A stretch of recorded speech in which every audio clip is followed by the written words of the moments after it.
ఉత్తరప్రదేశ్ రాష్ట్రంలోని ఆగ్రాలో ఓ హోటల్ గదిలో జరిగిన దారుణం ఇప్పుడు దేశవ్యాప్తంగా సంచలనం రేపుతోంది. ఉదయం 11 గంటల సమయంలో 29 ఏళ్ల వివాహిత తన 36 ఏళ్ల ప్రియుడితో కలిసి హోటల్లోకి వచ్చింది. ఇద్దరూ దూరపు బంధువులు కావడంతో ఎవరూ అనుమానం వ్యక్తం చేయలేదు. కానీ గదిలోకి వెళ్లిన గంటలోపే అక్కడ రక్తపాతం జరిగింది. ఇద్దరి మధ్య వాగ్వాదం జరగడంతో మహిళ ఒక్కసారిగా తన వెంట తెచ్చుకున్న సుత్తితో ప్రియుడి తలపై బలంగా కొట్టింది.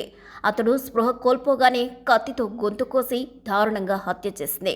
హత్య చేసిన తర్వాత కూడా ఆమె ఏమాత్రం భయపడలేదు. గదిలో ఉన్న రక్తపు మరకలు తుడిచి నిదానంగా కిందికొచ్చి హోటల్ రిసెప్షన్ దగ్గర కూర్చుంది. అక్కడి నుంచే పోలీసులకు ఫోన్ చేసి నా ప్రియుడిని చంపేశాను, సుత్తితో కొట్టి గొంతు కోసి చంపేశాను, శవం గదిలో ఉంది, నేను కిందే ఉన్నాను, వచ్చి తీసుకెళ్ళండి అని ప్రశాంతంగా చెప్పింది. ఇక ఆమె మాటలు విన్న హోటల్ సిబ్బంది షాక్కి గురయ్యారు. పోలీసులు వచ్చే వరకు ఆమె అక్కడే కూర్చొని ఉండడం మరింత కలకలం రేపుతోంది.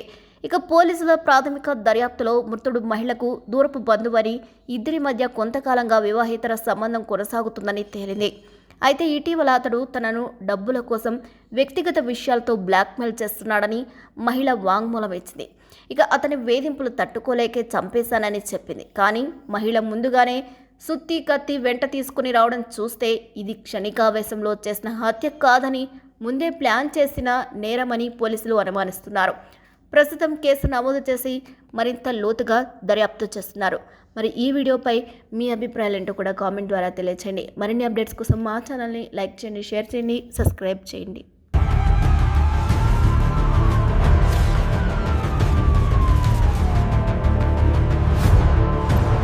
జగిత్యాల జిల్లా మేడిపల్లి మండలం కట్లకుంట గ్రామానికి చెందిన గాజర్ల అవినాష్కు విదేశీ ఉద్యోగం చేయాలని కోరిక అతని నేరస్తుడిగా మార్చింది.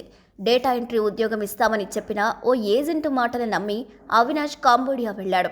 కానీ అక్కడికి వెళ్ళిన తర్వాత అతడు ఊహించని పరిస్థితిలో చిక్కుకున్నాడు. ఉద్యోగం పేరుతో తీసుకెళ్లిన సైబర్ క్రిమినల్ గ్యాంగ్ అతనితో డిజిటల్ అరెస్ట్ పేరుతో ప్రజలను మోసం చేసే కాల్స్ చేయించడం ప్రారంభించింది. కొంతకాలం తర్వాత అవినాష్ తిరిగి భారత్కు వచ్చాడు. కానీ అప్పటికే అతడు డబ్బు రుచి చూశాడు. కాంబోడియాలో ఉన్న గ్యాంగ్తో సంబంధాలు కొనసాగిస్తూ హైదరాబాద్లోని బాలానగర్కు చెందిన ఒక వృద్ధుడిని లక్ష్యంగా చేసుకున్నాడు. మీపై కేసు నమోదైంది, వెంటనే డబ్బులు చెల్లించకపోతే డిజిటల్ అరెస్ట్ అవుతారు అంటూ బెదిరించి అతని నుంచి ఏకంగా 42 లక్షలు వసూలు చేశాడు. ఆ డబ్బులో తన వాటా తీసుకొని మిగతా మొత్తాన్ని మ్యూల్ అకౌంట్ల ద్వారా కాంబోడియాలోని సైబర్ నేరగాళ్లకు పంపించాడు. బాధితుడి ఫిర్యాదు మేరకు రంగంలోకి దిగిన సైబరాబాద్ సైబర్ క్రైమ్ పోలీసులు ఫోన్ కాల్స్, బ్యాంక్ ఖాతాలు, లావాదేవీల ఆధారంగా అవినాష్ను గుర్తించారు. చివరకు అతన్ని అరెస్ట్ చేసి అతని వద్ద నుంచి 12 లక్షల రూపాయల నగదు, మొబైల్ ఫోన్, పాస్పోర్ట్ను స్వాధీనం చేసుకున్నారు. విదేశీ ఉద్యోగాల పేరుతో వచ్చే ఆఫర్ల విషయంలో అప్రమత్తంగా ఉండాలని, డిజిటల్ అరెస్ట్ అంటూ ఎవరు ఫోన్ చేసినా నమ్మొద్దని పోలీసులు హెచ్చరిస్తున్నారు. తస్మాత్ జాగ్రత్త. మరి ఈ వీడియోపై మీరేమనుకుంటారన్నారు కూడా కామెంట్ ద్వారా తెలియచేయండి. మరిన్ని అప్డేట్స్ కోసం మా ఛానల్ని లైక్ చేయండి, షేర్ చేయండి, సబ్స్క్రైబ్ చేయండి.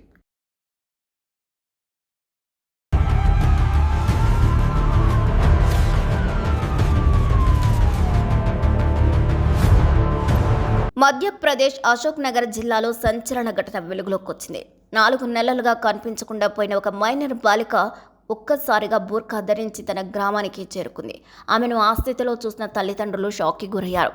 ఎందుకు ఇలా ఉందని అడగ్గా ప్రేమ పేరుతో తనను మోసం చేసి భూపాలకు తీసుకెళ్లినట్లు బాలిక చెప్పింది. ఇక బాలిక వాంగ్మూలం ప్రకారం 4 నెలల క్రితం రైల్వే స్టేషన్లో అల్తమాష్ అనే యువకుడు పరిచయమయ్యాడు. పెళ్లి చేసుకుంటానంటూ నమ్మించి ఆమెను భూపాలకు తీసుకెళ్లాడు. అక్కడ తనపై పలుమార్లు అత్యాచారం చేశాడని, బలవంతం చేసి ఇస్లాం మతంలోకి మారాలని ఒత్తిడి చేశాడని బాలిక ఆరోపించింది. ఇదే విధంగా మరో 2 మైనర్ బాలికలను కూడా అల్తమాష్ అతని స్నేహితులు మోసం చేసినట్లు పోలీసులు గుర్తించారు. ఇక బాధితురాలి కుటుంబం పోలీసులకు ఫిర్యాదు చేయడంతో కేసు నమోదు చేశారు. అల్తమాష్ తో పాటు అర్హాన్ ఖాన్, అహద్ ఖాన్ పై అత్యాచారం, SC/ST చట్టం, మత స్వేచ్ఛ చట్టం కింద కేసులు పెట్టారు. ఇక ప్రధాన నిందితుడు అల్తమాష్ ఇప్పటికే మరో కేసులో జైల్లో ఉన్నాడు. పరారీలో ఉన్న మిగతా నిందితుల కోసం పోలీసులు గాలిస్తున్నారు. ప్రస్తుతం ఈ ఘటన మధ్యప్రదేశ్ లో తీవ్ర కలకలం రేపుతుంది. మరి ఈ వీడియోపై మీరేమనుకుంటున్నారో కూడా కామెంట్స్ ద్వారా తెలియజేయండి. మరిన్ని అప్డేట్స్ కోసం మా ఛానల్ని లైక్ చేయండి, షేర్ చేయండి, సబ్స్క్రైబ్ చేయండి.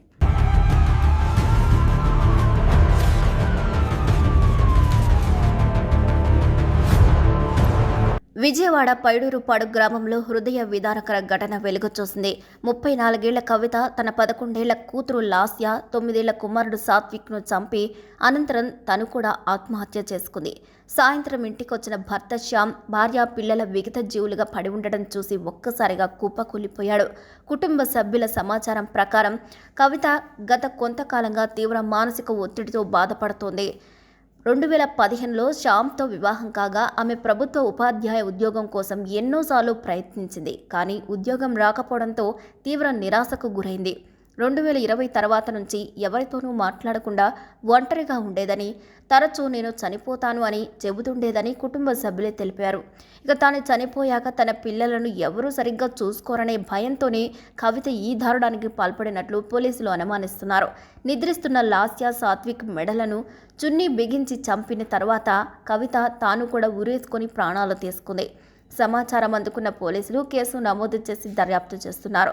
ఈ ఘటనతో పైడూరుపాడు గ్రామం మొత్తం విషాదంలో మునిగిపోయింది. మరి ఈ వీడియోపై మీరేమంటారో కూడా కామెంట్స్ ద్వారా తెలియజేయండి. మరిన్ని అప్డేట్స్ కోసం మా ఛానల్ని లైక్ చేయండి, షేర్ చేయండి, సబ్స్క్రైబ్ చేయండి.